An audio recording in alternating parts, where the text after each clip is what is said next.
Shalom saudara sekalian, kita lanjutkan renungan kita dengan 1 Samuel 8 ayat 1 sampai dengan yang ke-22. Saudara, saya tetap mengharapkan saudara membaca ayat 1 sampai dengan 22, dan pada kesempatan ini saya hanya membaca beberapa bagian saja. Setelah Samuel menjadi tua, diangkatnya lah anak-anaknya laki-laki menjadi hakim atas orang Israel. Nama anaknya yang sulung ialah Yoel, dan nama anaknya yang kedua ialah Abia. Keduanya menjadi hakim di Beersheba. Tetapi anak-anaknya itu tidak hidup seperti ayahnya.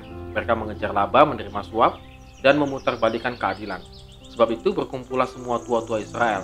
Mereka datang kepada Samuel di Rama dan berkata kepadanya, "Engkau sudah tua dan anak-anakmu tidak hidup seperti engkau. Maka angkatlah sekarang seorang raja atas kami untuk memerintah kami, seperti pada segala bangsa-bangsa lain." Waktu mereka berkata, "Berikanlah kepada kami seorang raja untuk memerintah kami," perkataan itu mengesalkan Samuel. Maka berdoalah Samuel kepada Tuhan.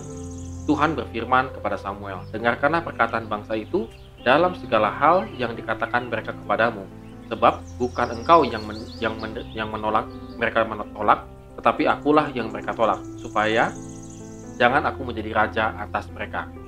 Tepat seperti yang dilakukan mereka kepadaku sejak hari aku menuntun mereka keluar dari Mesir sampai hari ini, yakni meninggalkan daku dan beribadah kepada Allah lain, demikianlah juga dilakukan mereka kepadamu. Oleh sebab itu dengarkanlah permintaan mereka, hanya peringatkanlah mereka dengan sungguh-sungguh dan beritahukanlah kepada mereka apa yang menjadi hak raja yang akan memerintah mereka. Pada waktu itu kamu akan berteriak karena rajamu yang kamu pilih itu, tetapi Tuhan tidak akan menjawab kamu pada waktu itu." Tetapi bangsa itu menolak mendengarkan perkataan Samuel dan mereka berkata, "Tidak, harus ada raja atas kami. Maka kami pun akan sama seperti segala bangsa-bangsa lain. Raja kami akan menghakimi kami dan memimpin kami dalam perang." Samuel mendengar segala perkataan bangsa itu dan menyampaikannya kepada Tuhan.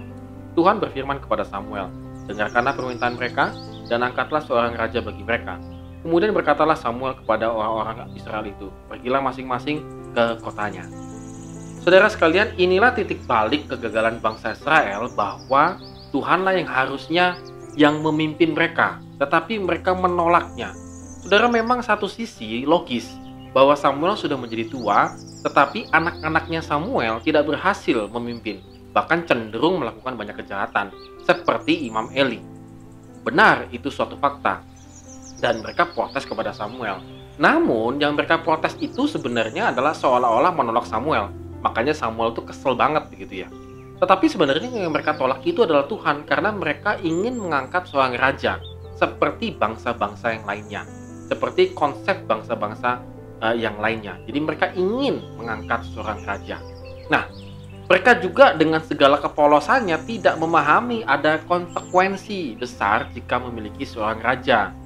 Mereka berpikir bahwa kalau gue nanti punya raja, maka mereka akan menjadi bangsa yang kuat dan dipimpin oleh raja yang gagah berani begitu. Memang satu sisi bisa saja terjadi, tetapi ada konsekuensinya dan Tuhan memperingatkan mereka. Apa salah satunya? Raja berhak atas anak-anak mereka. Mau dijadikan pembantu, mau dijadikan militer, boleh begitu. Raja berhak atas hasil tanah mereka. Mau dikasih pajak, nggak dikasih pajak, mau dirampas, nggak dirampas, terserah.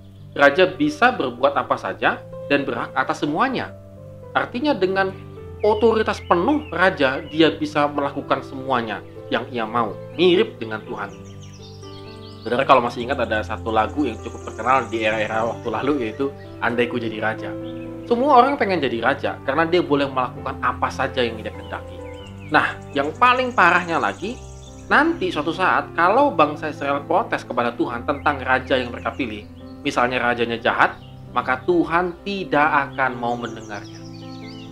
Dan Samuel sudah menasihati dan memberitahu konsekuensinya, tetapi bangsa Israel tetap ingin dipimpin oleh raja, bukan oleh Tuhan.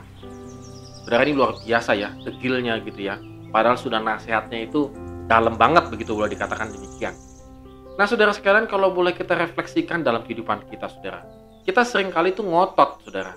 Ngotot ikut kemauan sendiri, bukan kemauan Tuhan. Betul nggak? Kita pengennya itu punya kemauan itu sesuai dengan apa yang sedang trending sekarang, apa yang sedang in sekarang, apa yang sedang lagi hotnya pada saat ini. Maka kita pikir dengan cara demikian, kita berhasil hidup kita, bukan dengan caranya Tuhan. Maka kita seolah-olah kayak ngotot ingin caranya kita sendiri.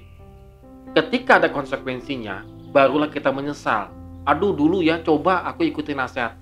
Coba dulu aku berdoa dulu. Coba seandainya begini, begitu, begini, begitu. Ketika ada konsekuensinya, barulah kita menyesal, saudara sekalian. Namun saudara sekalian, balik lagi, belum terlambat hidup kita kembali dipimpin oleh Tuhan. Kalau bangsa Israel sudah terlambat, mereka tetap ngotot dipimpin oleh raja atas kemauan mereka sendiri. Tapi kalau pada hari ini saudara dan saya merasakan bahwa hidup saya begini-begini saja, hidup saya menjenuhkan, hidup saya penuh dengan permasalahan-permasalahan yang datang silih berganti, maka cobalah kita datang kepada Tuhan. Tuhan, pimpinlah hidup saya. Karena ketika aku melewati badai, ketika aku melewati lembah kelam sekalipun, Tuhan tetap menjadi gembalaku. Tuhan tetap mengarahkan aku kepada air yang tenang, padang rumput yang hijau. Walaupun harus melewati banyak rintangan. Saudara, mari kita renungkan firman Tuhan hari ini. Jika hidup Anda dan saya saat ini dipimpin oleh keinginan kita sendiri, maka berbaliklah kepada Tuhan. Amin. Tuhan Yesus memberkati kita semua pada hari ini.